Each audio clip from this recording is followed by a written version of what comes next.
Hey, what's up everyone, and welcome back to my channel. If you're new here, my name is Bax and it's absolutely fabulous meeting you. For those of you who are new here, today is the 3rd anniversary of my channel, which is super exciting because when I started out this channel was with the intention of sharing my story and hopefully setting people free through my narrative. I remember for myself growing up seeing models that look like me in ads and women who represent everything that I stand for gave me so much confidence to not only speak up and share my opinion, but to own who I am fully. And so with the 3rd anniversary of my channel, I'm so excited to present to you Hey Girl. When you're able to chat to the woman who is across from you, you find all the similarities and the strength that you can have when you collaborate together. So I've gathered women from all over the country: Swaziland, Durban, Johannesburg, Eastern Cape, Polokwane in Limpopo, Zimbabwe, Northern Cape, who speak all sorts of different languages. I speak Venda, multilingual. English, Afrikaans, Zulu, Tswana, Xhosa, Tsonga. Just English. Afrikaans, and then if I try to speak any Indian languages, it's very bad, so no. And come from different kinds of backgrounds. We are in grade 9. I speak isiZulu. My dad is Tswana, so that makes me Tswana, hence Larato. My granny is from Scotland, so I have a bit of Scottish in me as well. So my family orientation is actually very hectic. But I'm from South Africa. They've got stories that are so moving. You're looking at me now and I've got a face full of makeup. But the truth is I actually have acne scars. And everyone just thinks I'm this fun, cute, blonde girl and there's nothing deeper to me. I grew up during apartheid. We weren't even allowed to speak our home languages at school. So powerful, and I believe that they have something to say that is going to change the way that you not only think about life, but the way that you see people who are different from her. Inclusivity really matters to me because I have a child with special needs. I call South Africa my home. So to think that other people don't see this as my home, it's baffling. And so if this is a conversation that you are interested in, make sure that you give this video a thumbs up and I will see you right at the end. Cheers.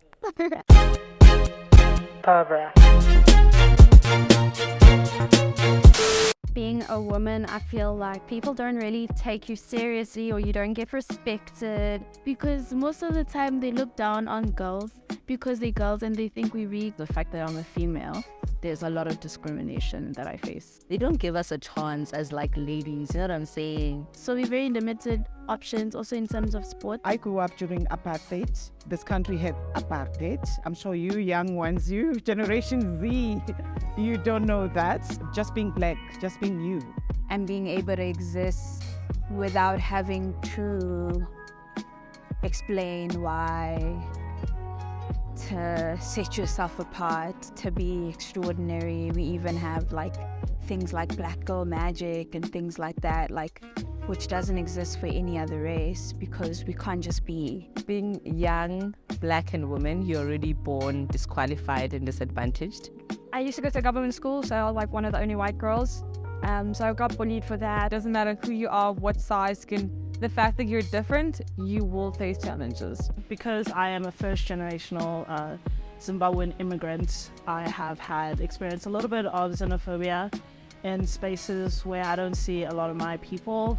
My parents moved here in 1994 and they provided a great life trying to get away from Zimbabwe, and I call South Africa my home.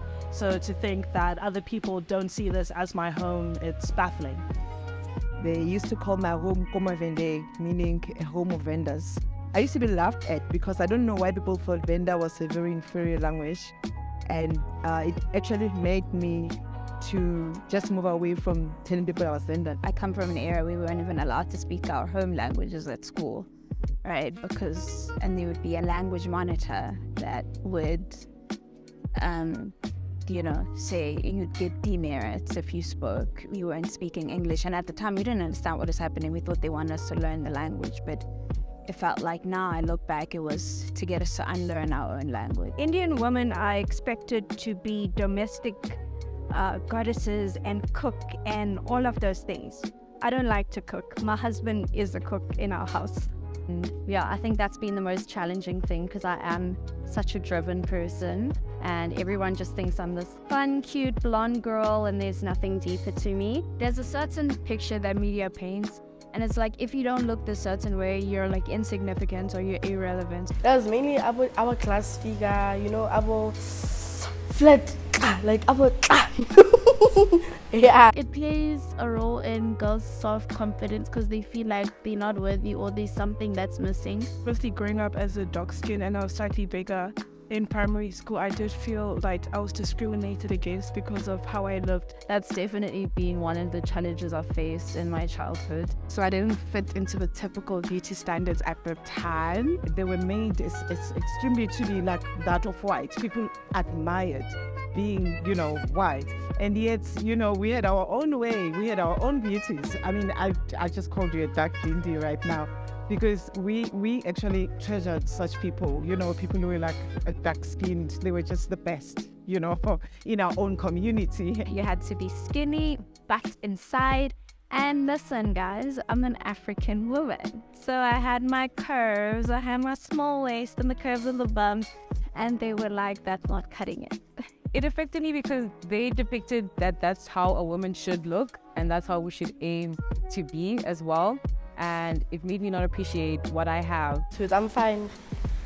Get sharp. I've always been very insecure about my acne, pimples and stuff, so it did actually lower my self-esteem. You look at me now and I've got a face full of makeup, but the truth is I actually have acne scars.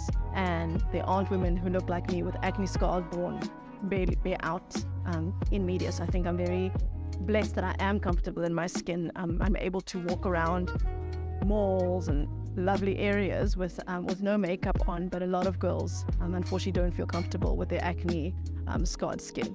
So if we can see women with acne on the cover of magazines, yes. To know that someone that looks like me is on the cover of the cover of a magazine, someone knows a book about them, or their lead role in a show or movie. It makes me happy and proud and excited and inspired. For me, I'm not gonna lie, it's kind of become like, I see it all the time, so I didn't really think much of it, specifically because I am brunette, kind of skinny. It's like a normal thing to see someone who looks like me. So I don't think anything of it. Makes me feel good, you know, makes me feel like I also get a chance, you know, Because it's like, oh wow, there are actually, you know, like beautiful Indian women out there who are doing like amazing things. Like Priyanka Chopra, I'll be like, exactly, I love her. I'm like, damn, she's really doing great things. I mean, look at Kay. I want to do that girl. I also want to date that girl. And it's just nice. People think I look like her. So I also ran with it, which is nice because, like, at least I know I'm going to be like her one day. I understand. I like the fact that we have a platform like YouTube that is able to present girls who are like me and who aspire to be like them, because television didn't really represent that as much. And for me, it's whatever the person on that screen, what their dream and goal is, I'm supporting them, whatever they are, whoever they are. right, I have this delusional confidence. I am delulu, like I'm not, you know, I just do things, you know what I'm saying? And I don't really worry about what people think or say. I think that's one of the things that just keep me going. Like I'm growing on TikTok. Yeah, no, it's been weird because I just post any and everything, and then I just grow like rapidly. So that's a really nice, you know, thing to experience, and that's an achievement that I've accomplished. It's like, oh my God, it's Lena. And I'm like, oh my God, hi. Yeah. Can I name someone? Shudufazil. You know, because I think she's a representation of what I struggled. Seeing a girl walking on stage with the curves, actually seeing someone like that speak on your behalf. And then it goes back to Zozi Vini before that, where she was so bold and confident to represent her hair. And you thought, you know what, it has to be long and straight or nothing. You know, so just seeing women just change the generational thinking, changing the narrative. I would like to be that woman. I don't know how, but I feel like in authenticity and representing who I am originally will just express that automatically. We are very big on putting women in the forefront in technology, in sport. So the spaces that I work, women are highly encouraged to be front-footed in tech, in IT. We are sports producers, sports broadcasters. We're not just the commentators in front of the camera, we're the people behind the camera, leading in men's sports. I would love to see more of it. I would love to see a breakdown of the stereotypes that are usually portrayed in the media. Inclusivity really matters to me because I have a child with special needs. Single mothers always portrayed to be poor and suffering. I do think we have gotten to a point where we're seeing a lot of representation of Black women, but the how and the why are also very important. I mean, yes, there's like the odd case where I'll see like a blonde, empowered woman and it's amazing, but most of the time there's not much more than that. It's all looks, no brains, pretty much. Last year I had a session with the person who has founded Muvango, and he was telling me why he started Muvango, and he was saying that it's because he realized that Venda was a very beautiful culture and he wanted to take it out there.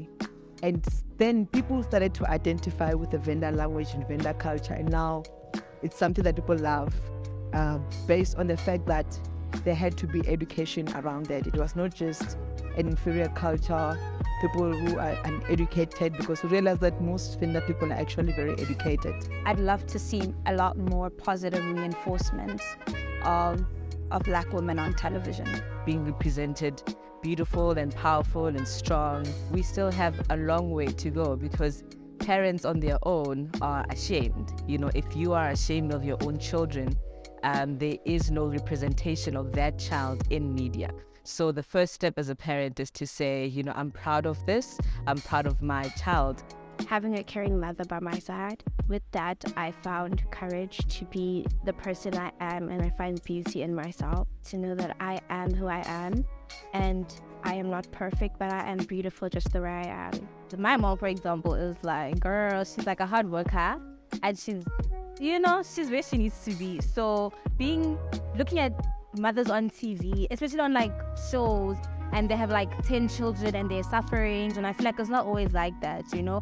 As much as we're not from a place of privilege, we still make means. So she does put in the work just as equally and is able to feed 3 children. So she's a star. I'm actually a businesswoman. I'm an entrepreneur, I always say. At the start of COVID, I walked out of a secure employment position and I started my own business. The fact that I've been able to get to the point in my life where I'm at in my career, my faith, despite all the challenges I've overcome in my life. And I was very much happy when I organized an event in Princeton University in New Jersey. This was in 2017. That was my first one. It took me 3 years for me to be able to organize that. And this is one of the, mind you, Ivy League universities in the US. I organized that event. I'm very proud of that. But not just only that, it looked like the door was open for me to go international. So last year I was in Turkey. I organized another event in Turkey, agricultural event. But most of all, you know, my greatest accomplishment is being a mom, all youth, and having 3 children who are grown up now. 2 teenagers and 1 grown-up son. So I'm starting a foundation as a community for children with Down syndrome and other intellectual disabilities, where we're just going to promote and encourage, facilitate public awareness of children with special needs, and just bust some stereotypes, some myths, to include them in educational systems, in churches, you know, in our environments, you know, to say that, you know, they are human and they have rights just as everyone. I think, yes, they're making an effort on that. They are trying to incorporate more sports for girls. And, you know, in schools, yes, they're also putting girls soccer, and there is also co-rugby. I think my proudest moment is being able to play my favorite sport at a provincial level.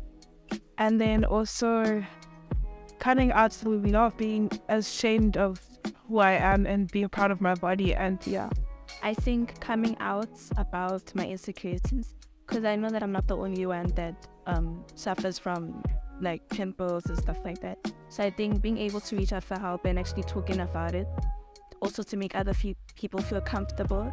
And yeah, I have to agree on that one. Probably maybe like not being as insecure as I was, like getting over all those insecurities and being like, no, I am proud of the way I am and no one's gonna stop me. Because I know when you're confident, you're able to do anything. Then when you're not confident and shy, and yeah. The fact that I know who I am, I like how I look, constantly growing, but in acceptance and not really caring too much about other people have to say about me is definitely my biggest accomplishment.